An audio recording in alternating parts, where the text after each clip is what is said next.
Eretz asher Hashem Elokecha doreshota. Tamid eine Hashem Elokecha ba. Le Rav Groner, le secrétaire du Rabbi de Lubavitch, racontait à propos de la guerre du Golfe. Vous savez, lorsque les missiles tombaient sur Eretz Israël, sur la terre d'Israël dans les années 90, le Rabbi de Lubavitch a dit, Akadosh Baruch Hu est là, Dieu est là, et il surveille ce qui se passe. Et miraculeusement, on a pu le voir, des miracles tous les jours. Tous les jours, et le Rabbi de demander au Rav Groner de le prévenir, qu'à chaque fois qu'il y avait un missile qui tombait, il voulait avoir toutes les références, tous les détails, l'endroit où cela se trouvait, ce qui s'était passé, les dégâts que cela avait pu causer. Et peu importe l'heure du jour ou de la nuit, le Rav Groner entrait dans le bureau, et il raconte comment le Rabbi à chaque fois s'intéressait à chaque détail, et il lui a dit, j'ai besoin de savoir tous ces détails pour prier, pour demander à Kadosh Baruch Hu encore et toujours de la miséricorde, de la bienveillance et de la bonté céleste. La paracha de la semaine, elle nous parle à chacune et chacun d'entre nous, dans notre quotidien. C'est un enseignement réel qui nous accompagne dans la vie de tous les jours. Comment ça peut nous parler?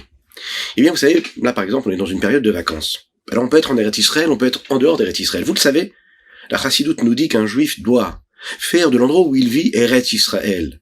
Il doit rendre saint, Kadosh, l'endroit où il se trouve, sa vie, son quotidien. Toutes ses occupations, ses préoccupations doivent être dirigées vers la sainteté. Et de cette façon-là, on s'élève et on rend notre vie Eretz Israël. On le connaît ce principe, on l'a déjà développé ensemble, mais qu'est-ce que cela veut dire dans notre vie à nous, aujourd'hui? Ça veut dire que Doreshota, Hakadosh Baruch Hu, attend quelque chose. La terre d'Israël, il faut la mériter, il faut agir en conséquence, il faut faire pour elle, il faut la transformer, il faut vivre à son niveau. Et dans notre vie de tous les jours, on a la possibilité, on le sait, chacun et chacune d'entre nous, quelles sont les zones, quels sont les paramètres de notre vie qui nécessitent une sanctification, une purification. Alors demandons à Hachem, Be'ezrat Hachem, il va nous aider de faire en sorte d'être protégés, que les yeux d'Hachem puissent être posés sur nous dans tout ce que nous allons entreprendre, que toutes les limites et les barrières s'en aillent et que l'on soit toujours béni par la bénédiction céleste. Shabbat Shalom.